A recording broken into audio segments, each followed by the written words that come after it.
Texas Governor Greg Abbott's my guest now, supporter of Ted Cruz, live in Austin. And, sir, thank you for your time, Governor, and thank you for coming back here.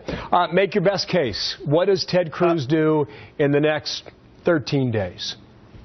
Several things. One is he's campaigning aggressively. I think he's in Kansas today. Our neighboring state, Louisiana, is coming up shortly. And so there are some states that are going to be favorable to him. But secondly, is what Ted Cruz himself said moments ago in your tease, as well as what your panel said earlier in your segment in the prior hour. And that is that as long as we have all of these other candidates in the race who have chance of winning whatsoever, peeling off delegates that otherwise could go to people like Ted Cruz, Ted will continue to trail just slightly behind Donald Trump. If, however, these other candidates get out of the race, Ted will have a chance. But there's another revealing fact about what happened yesterday. Now that Ted Cruz has won 4 states, look at what happened in the states that he won yesterday. He outperformed the polling in Texas. He outperformed the polling in Oklahoma. And at the same time, Donald Trump underperformed the polling in each of those states,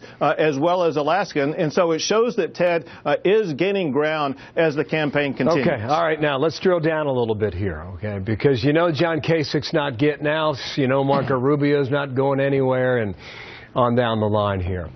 Evangelicals in the Southeast went for Donald Trump and not Ted Cruz. Alabama, Georgia, Tennessee. Why is that?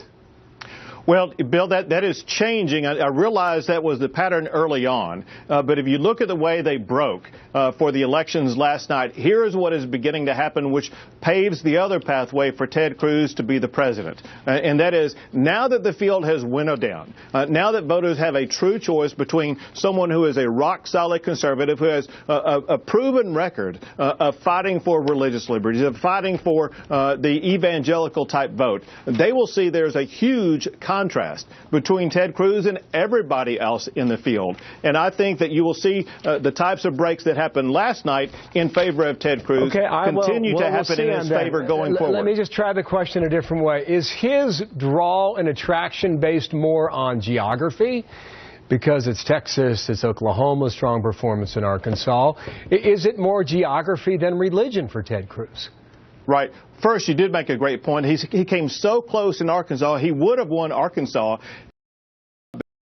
been in the race. However, remember, he won Iowa. But here's his draw, and that is there's only one true Republican conservative that's running in this race right now. And so his draw is the conservatives. Ted has a proven record with regard to rock-solid, Reagan-esque conservative principles.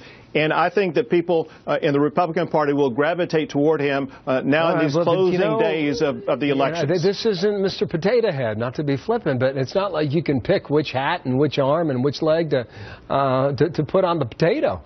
You know, you have to compete against the field that's out there. And right now, the field might be more crowded than Ted Cruz or others like, but, I mean, that's what the defense gives you, Governor. But Billy, if I could continue with your analogy, the potato for the Republican Party are conservative principles that line up with Ronald Reagan, the candidate in the race who most profoundly speaks for those conservative principles is Ted Cruz, and so he should be winning the potato for the rest of this campaign. Okay. Debate tomorrow night. You know, Ted Cruz is very aggressive. So, too, was Marco Rubio last week in going after Donald Trump. What is his strategy before a national audience on Fox News in Detroit, 9 o'clock Thursday evening?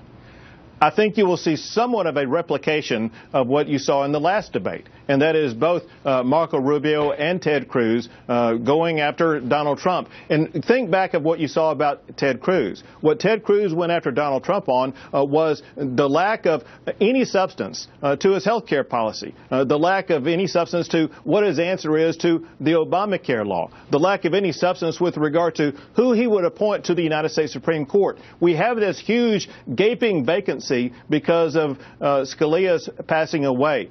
Conservatives know that the right person who will appoint a true conservative to the United States is Ted Cruz.